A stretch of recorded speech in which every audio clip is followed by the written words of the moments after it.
George, the first thing I would just like to ask you is, what exactly does being an artist in residence at the National Gallery involve? It's a simple case of being in the National Gallery. They give you a studio, there's no real brief, and you get an exhibition at the end of it. It was very difficult to say no.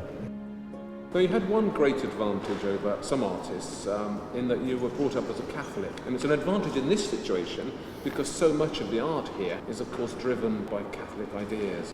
Well, the figure of Jesus always fascinated me, not only as an idea in the religious context, but I found it more exciting within the art context. Coming to the National Gallery and seeing all the paintings of Christ, I found a continual source of inspiration, amazement, wonder.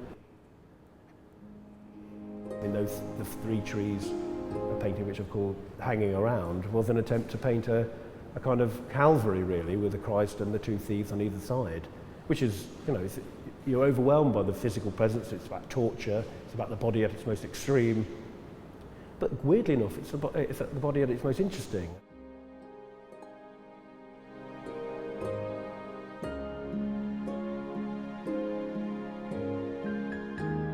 Now, your most ambitious tipping of the hat to Titian is the triptych behind you. Mm-hmm. Tell us about those.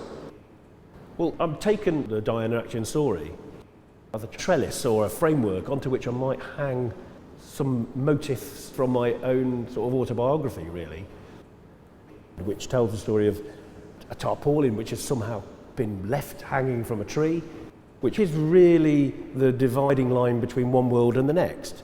And that alludes to that veil that Actaeon pulls across from one side. And then I moved into the acres of flesh, which we see in the Diana and Callisto, which was just a great big festival of pornography that lies outside this hollybush grove, which was always like that when we were growing up. You could go there like a library of pornography on a regular basis and withdraw or put in whatever you needed. And then the final painting in this series is a tree which some unknown culprit has decided to throw a load of red paint on, which for me started to appear less like red paint on the tree and more like the tree was actually bleeding. And that tied in very nicely in my mind with the ending of Actaeon. He's eaten and probably his carcass just dissolves into the leaf mould of the wood. He does go back to nature in the end, where ostensibly that's where where everything will end up. I mean, the pornographic magazines start off their life as trees and eventually turn back to leaf mould. Now, my final question is about this woodland that it's all set in here. That's the kind of magic place where the rules are different, aren't they? Yes, and in the same way that you can't escape the presence of Jesus, you can't escape the wood and people cavorting around in the woodland in the National Gallery.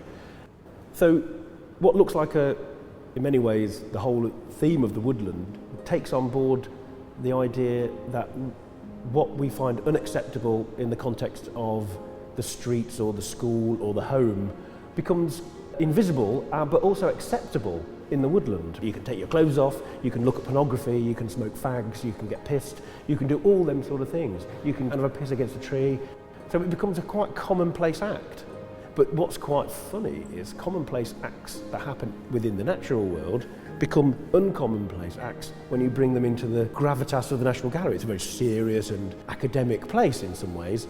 So having that portrait of someone pissing against a tree seems quite childish, and it's what we'd expect contemporary artists to do in the National Gallery, really, to show that kind of reverence.